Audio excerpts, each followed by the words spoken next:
Hi, welcome to Empowering New Nurses. I'm Dr. Miriam Amanda Smith, author, nurse educator, one who encourages and advocates for excellence in nursing. I've been a nurse for many decades and I've seen many changes. And I must say, we continue to have changes. It's rapid and this is a changing world. So we have to be prepared. However, there are many things that go with changes, and one of them, unfortunately, is stress. All right, so let's hear what's happening here.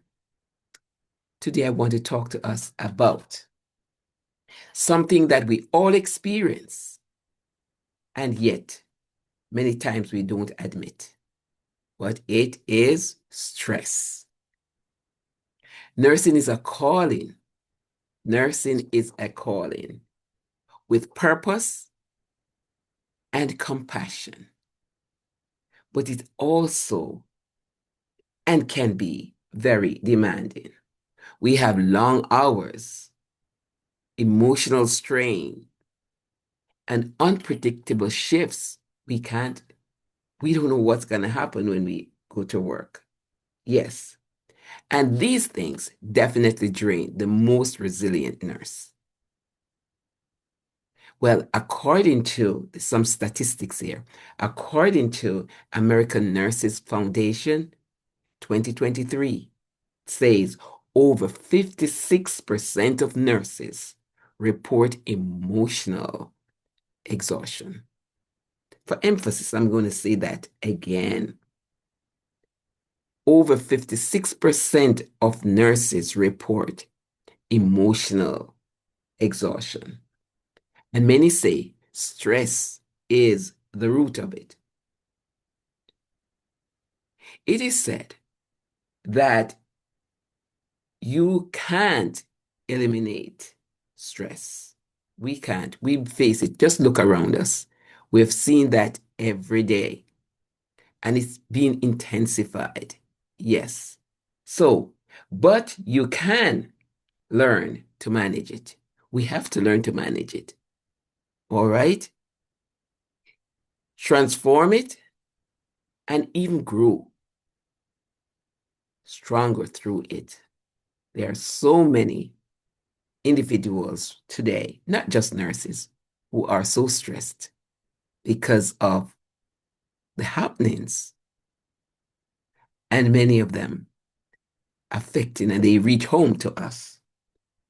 Stress doesn't always shout. No, it can whisper. You might notice some headaches. You might become irritable.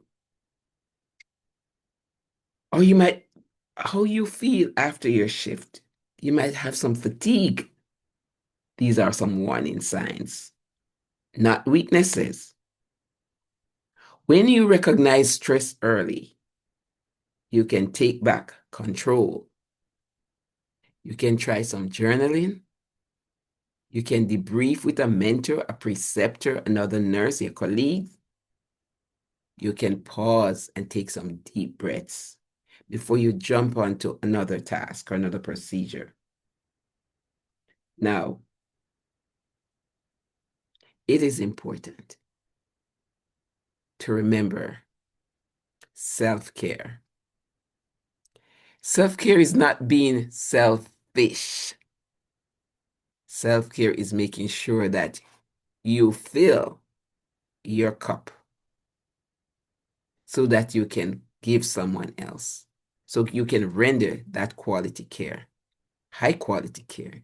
Just remember, if a cup, and I'm going to demonstrate here, if a cup is just half full, you don't have much to give. If it's full, you can pour out some and you can give liberally. And that's an analogy because if you have something to give, you'll be able to give it. Likewise, if you are drained, if you don't have the energy, the capacity to offer the care, you're not going to be satisfied. And the patient, who's supposed to be the center of your care, is not going to receive. And of course, healing will be delayed. So let's remember, we can't pour from an empty cup. We have nothing to pour if it's empty. But of course, if it's full, we'll be able to just pour and it comes. So we'll be able to give high quality nursing care. I know many young nurses. I want to say congratulations to you who have just um, done your NCLEX and you're working and you have started and you are facing the reality of what nursing is really like now. This is not the textbook now. But I've taken some time out to write something for you and your friends. And because I've had a number of years of experience and I've gone through so many of the changes and participated in some of them, I have put this together for you. It says, Nurse, the guide to empowering new nurses in the delivery of high quality care to all patients. Yes, that's me. I would like you to get your copy. It's on Amazon.